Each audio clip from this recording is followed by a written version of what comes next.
씨가 선거 캠핑 바쁘지가 않아서. 아이고, 잘 계셨어요? 예.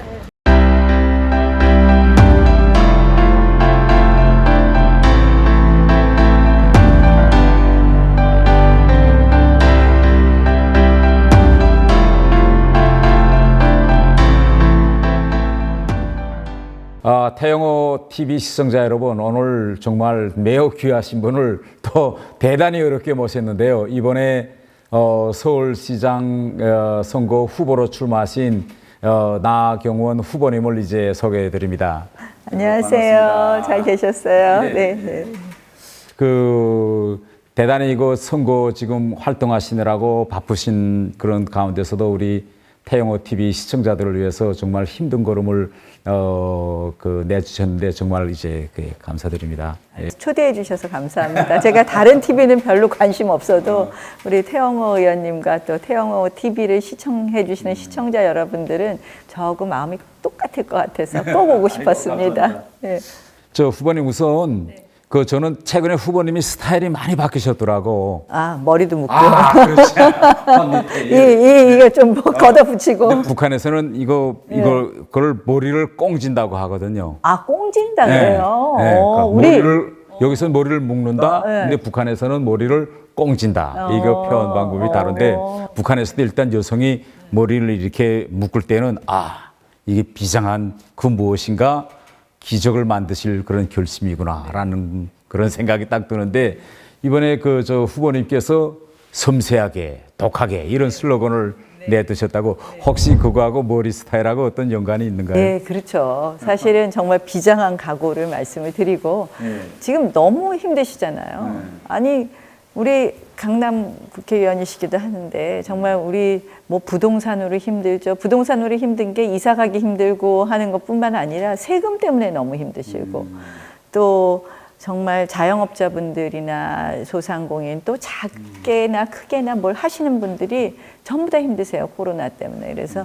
이번 서울시장은 뭐 큰 비전도 중요하지만 이거 진짜 팔 걷어붙이고 독하게 해야 된다.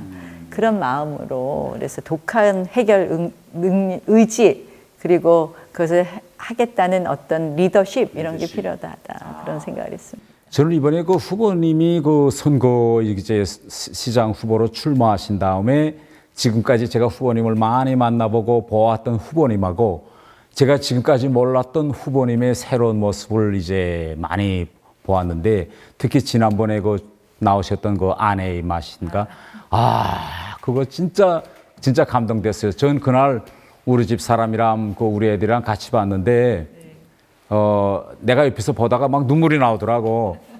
나 지금도 이게 눈물 나오려고 하는데 근데 그렇지 않아요.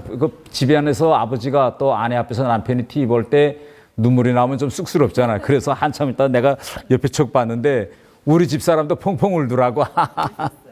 우리 집 사람이 나 후보님 대단히 팬이고 그리고 제가 나 후보님이 최근에 세수 후 나의 1분 30초. 그거 제가 매일 봐요.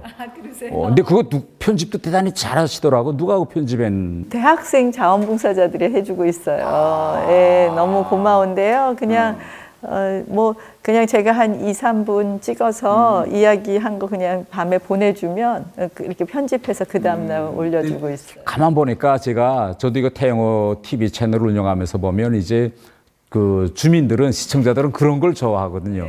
근데 제가 보니까 윤아가 진짜 잘해. 나는 지난번에 윤아가 하는 코로나 방역 수칙 그런 거 이야기하는 거 보니까 대단히 임팩트 있게 이야기하더라고. 난 윤아가 유튜브에도 잘할 것 같은데. 엄마보다 나아요, 우리 딸이. 근데 진짜 참 이렇게 사람 마음을 잘 아는 것 같아요, 윤아가. 엄마가 힘들 때 이렇게 정말 토닥토닥도 해주고요. 그래서 늘 윤아한테 고맙죠. 지난번에 떡국 끓일 때도 와서 막 이거 보고 난 그래서 그때 그거 쭉 보면서 제가 의원님이 쓰신 책 무릎을 굽히면 사랑이 보인다. 그 책이 다시 그걸 보니까 그게 이해할 것 같아요 이제는. 근데 그게 나는 그 슬로건을 이번에 그게 슬로건이 더 좋지 않을까? 무릎을 굽히면 사람이 보인다. 사랑이 보인다. 제가 이제 그 스페셜 올림픽 한 이야기를 쭉 쓰면서 장애에 대한 우리 사회의 편견을 극복하기 위해서 제가 쓴 건데요.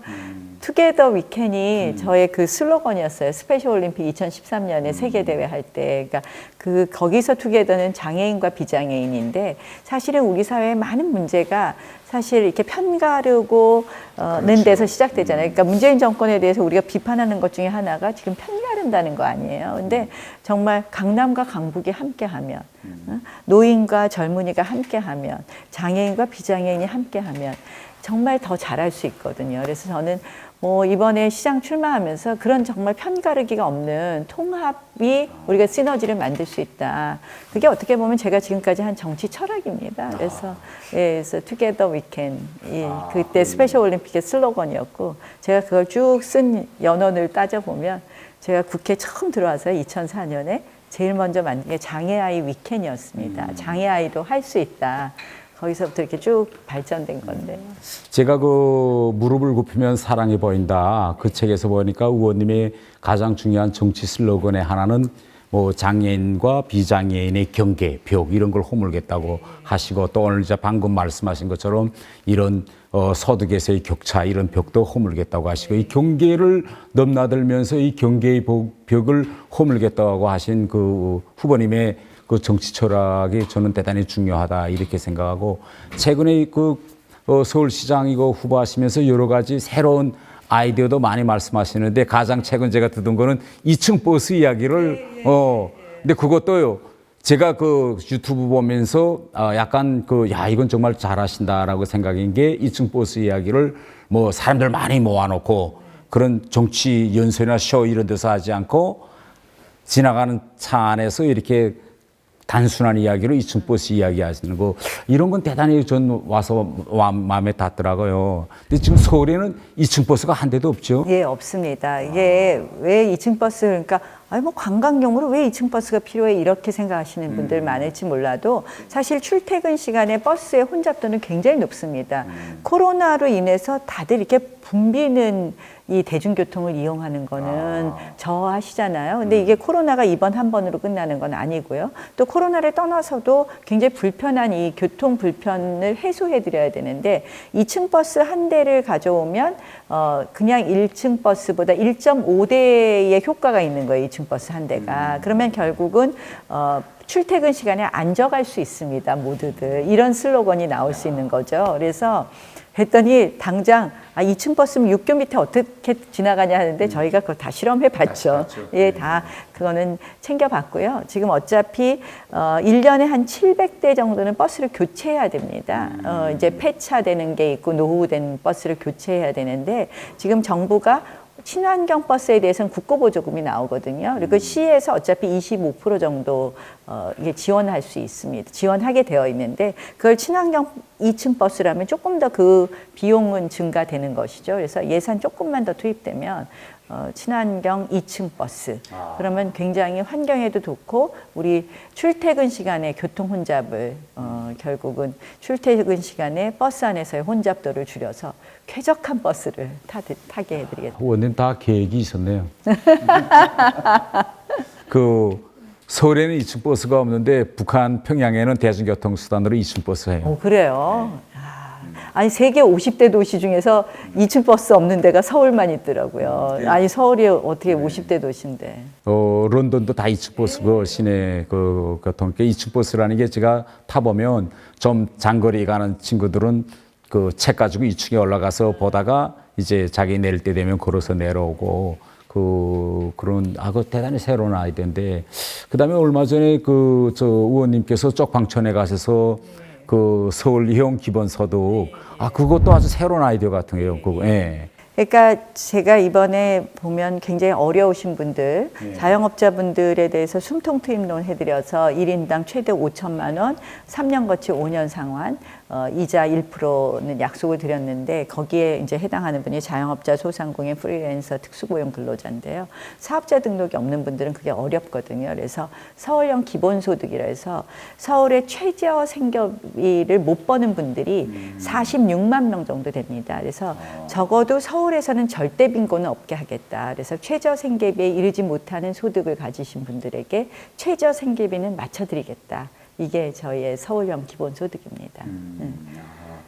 요 2, 3일 전부터 그 의원님께서 14일 날 오후에 네. 금태섭 전 의원하고 이제 남산 네. 그 둘레길도 그 걸으시고 그게 화제가 돼가지고 뭐 선거 후에 세판 짜기가 아니냐 네. 뭐 이렇게 말씀하시는 분들도 있고 그 다음에 최근에 그 이틀 전부터 지금 그 연합정권 얘기가 네. 나오는데 혹시 의원님께서는 여기에 대해서는 어떻게 생각하시는데? 이제 제가 사실은 설 전날 설 연휴 들어가기 전에 자유주의 상식 연합이라는 걸 던졌습니다. 자유주의 상식 연합. 그것도 새로운 아이디어인데. 예, 그게 어떤 거냐면 지금 이제 선거를 통해서 민심이 어떤 것을 원하느냐를 잘 보면 선거를 통해서 민심이 원하는 거는 이 정권에 대해서는 이제 좀 브레이크를 걸어주겠다. 이 정권의 독주는 막아주겠다. 그리고 이것을 통한 정권 교체를 이야기를 하고 계시거든요.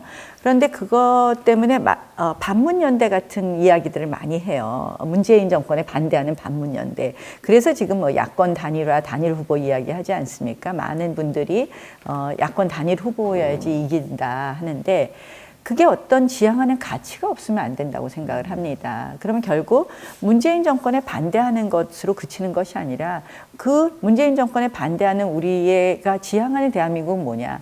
문재인 정권에 반대하는 이유는 반헌법적인 좌파 가치 때문에 저희가 반대하지 않습니까? 우리는 헌법 가치를 지키고 싶어 하는데 거기에 가치하는 그 가장 핵심적인 가치는 자유주의라고 생각을 합니다. 이거는 뭐 어떤 학술적인 용어가 아니라 지금 대한민국에서 이 자유가 말살되고 봉쇄되는 뭐 최근에는 유튜버까지도 다 재갈 물리겠다고 하지 않았습니까? 그런 거. 그리고 지금 이 정권에 의해서 대한민국이 비상식적으로 되고 있기 때문에 그런 상식을 회복하고 자유를 회복하는 자유주의 상식연대에 같이 할 사람들은 다 그 플랫폼에 오자. 그래서 제가 진중권 교수가 작년 내내 그런 논지에서 문재인 정권을 비판하지 않았습니까? 그래서 우리가 정말 우파부터 우리 자유주의 상식연합에 같이 할 수 있는 진중권 서민 교수까지 만약에 조정훈 후보도 거기에 같이 한다면 같은 플랫폼에서 논의하자. 물론 그 후에 이 어떤 형태로 우리가 정치 재편이 되는 건 또 그 다음 문제라고 생각을 합니다. 그러나 그 큰 플랫폼을 만들자는 거고요. 그런 취지에서 보면 뭐 연합정부 같은 거는 연합 뭐 정권, 연합 뭐 운영, 서울시정의 연합 운영은 뭐 그 중에 아주 작은 요소의 하나죠. 의원님, 제가 강남 그 지역 의원이다라니 강남에서 제일 지금 시민들이 관심 가지는 것이 부동산 문제, 또 이 종부세 세금 문제, 재건축, 뭐 영종률 상향, 뭐 이런 부동산 문제에 대해서 지금 다들 뭐 여론이 부글부글합니다. 혹시 의원님께서는 의원님이 시장 된다면 뭐 이런 네, 제가 시장이 되면 원더풀입니다. 원더풀. 왜 원더풀이냐? 네. 원하는 곳에 더 많은 집을 짓게 하고 풀 건 풀겠다. 네, 그래서 원더풀. 네, 원더풀인데요. 사실 뭐 저 재건축 규제 때문에 꼼짝달싹 못 하시잖아요. 네. 특히 뭐 35층 규제로 뭐 수익성도 안 나오고 그래서 민간 부분에 활발한 재개발 재건축이 있어야지 가격이 내려가죠. 그냥 계속해서 이 뭐 수요는 느는데 공급을 꽉 쥐고 있으니까 아무것도 안 되는 거 아닙니까? 예. 그래야지 가격도 정상화되고 우리 뭐 한강도 달라질 것 같습니다. 이 강남 가본 또 한강변에 있는 그렇죠. 아파트들이 예. 많이 있지 예. 않습니까? 그래서 그 의지로 제가 지난번에 음마 아파트도 방문했는데요. 그래서 재개발, 재건축이 활성화될 수 있도록 예. 각종 규제 다 풀어드리겠습니다. 야. 그래서 용적률 상향 조정은 물론이고, 그러니까 지금 실질적으로 법에 허용한 최고의 용적률을 못 받거든요. 그거 받게 해드리고요. 층고 제한 풀어드리겠습니다. 그래서 뭐 12층 규제, 7층 규제, 35층 규제가 많이 있었습니다. 규제 걷어내드리겠고요. 용도 지역 부분에 있어서도 변경을 검토할 부분도 있고, 이 주거 비율을 좀 높여드리는 것 하겠습니다. 그리고 지금 이제 또 한 축으로는 세금 문제죠. 지금 결국 세금 때문에 팔지도 사지도 못하는 그런 상황인데요.